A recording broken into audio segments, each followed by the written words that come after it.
Hello friends, welcome back to Tamil movie reviews. நான் உங்கள் தமிழ். இன்னைக்கு சூர்யா சாட்டர்டே அப்படின்ற படத்தோட திரை விமர்சனம் பற்றி தான் பார்க்க போகிறோம். இந்த படத்தில் நானி, பிரியங்கா மோகன், எஸ்ஜே சூர்யா மற்றும் பலர் இந்த படத்தில் நடிச்சிருக்காங்க. இந்த படத்தோட ஷார்ட் ஸ்டோரி என்ன அப்படின்னு பார்த்தீங்கன்னா, நம்ம ஹீரோ பார்த்தா சின்ன வயசில் காமிப்பாங்க. அவங்களுக்கு ஒன்று ஒரு ஃபேமிலி இருக்குது, அப்பா அம்மா. அவங்க அம்மாவை பொறுத்த வரைக்கும் பார்த்தா ஒரு கேன்சர் பேஷண்ட்டாக இருப்பாங்க. ஒரு 1 மந்த் தான் டைம் கொடுத்துருப்பாங்க இறக்கிறதுக்கு. இதை பற்றி பார்த்தா அவங்க பசங்களுக்கு தெரியாது, அவங்க அப்பாவுக்கு மட்டும்தான் தெரிய வரும். நம்ம ஹீரோ பார்த்தா சின்ன வயசே ரொம்ப பார்த்தா கோவக்காரராக இருப்பார். எல்லாத்தையுமே பார்த்தா அடிச்சிருவார்.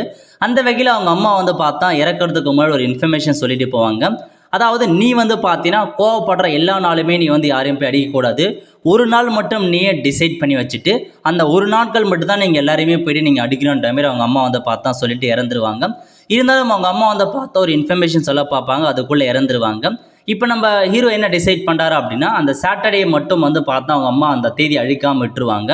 ஸோ அதனால் பார்த்தா சாட்டர்டே மட்டும் நம்ம ஃபிக்ஸ் பண்ணிக்கலாம். சாட்டர்டே மட்டும் எல்லாரையுமே பார்த்தா அடிக்கலாம். ஸோ அந்த ஒரு வாரம் ஃபுல்லாக யார் தப்பு பண்ணுறாங்களோ அந்த ஒரு வாரம் ஃபுல்லாக அடிக்காத, சனிக்கிழமை மட்டும் அதுக்கான நாளாக கொண்டு அன்றைக்கி மட்டும் பார்த்தா எல்லா தப்பையும் பார்த்தா எல்லாருமே போயிட்டு அடிப்பார். இதான் வழக்கமாக கொண்டிருக்காரு.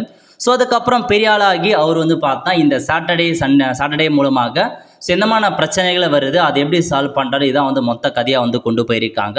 ஸோ படத்தோட பாசிட்டிவ் பொறுத்த வரைக்கும் நடிச்சவங்களையுமே நல்லா நடிச்சிருக்காங்க. முக்கியமாக பார்த்தா எஸ்ஜே சூர்யா அவர்கள் தான் இந்த படத்தை பார்த்தா தூக்கி கொண்டு போகிறதே அவர் மட்டும்தாங்க, வேறு யாரும் கிடையாது. அவர் பக்காவாக நடிச்சிருக்காரு. அவரை பற்றி சொல்ல வேண்டிய அவசியமே இல்லை. நானியை பொறுத்த வரைக்கும் அவர் கொடுத்த கேரக்டர் படி நல்லா நடிச்சிருக்காரு. மற்றவங்க எல்லாமே கோஆர்டர்ஸும் நல்லா பண்ணியிருக்காங்க. நெகட்டிவ் பொறுத்த வரைக்கும் படம் பார்த்தா ரொம்ப கொஞ்சம் ஸ்லோவாக தான் போகுது. அந்தளவுக்கு கதைக்கு தேவையான இன்ஃபர்மேஷன்ஸ்லாம் எதுவுமே இல்லைங்க. ஸோ அதிகபட்சமாக பார்த்தா சண்டை காட்சிகள் அந்த மாதிரி தான் போயிட்டுருக்கு. பிஜிஎம் ஓரளவுக்கு பரவாயில்ல, நல்லா கொண்டு போயிருக்காங்க. ஸோ கிளைமேக்ஸும் நல்லா தான் முடிச்சிருக்காங்க. டீசன்ட் வாட்ச் அப் மினே சொல்லலாம். பட் அந்தளவுக்கு டைமிங் அதிகமாக கொண்டு வந்திருக்காங்க. ஸோ டைமிங் ஏற்ற படம் பார்த்தா கிடையாது. ரொம்பவே ஷார்ட்டாக முடிச்சிருக்கலாம் இந்த படத்தை, அந்தளவுக்கு இழுத்துட்டு போயிட்டாங்க. ஸோ ஓரளவுக்கு வாட்சபிளான மூவி தான், என்ஜாய் பண்ணி பாருங்கள் வீக்கெண்ட் டேஸில். ஸோ கண்டிப்பாக இந்த படம் பார்த்தவங்க படத்தோட ரிவ்யூஸ் என்னதை நீங்கள் மறக்காமல் கமெண்ட் பண்ணுங்கள். தேங்க்யூ.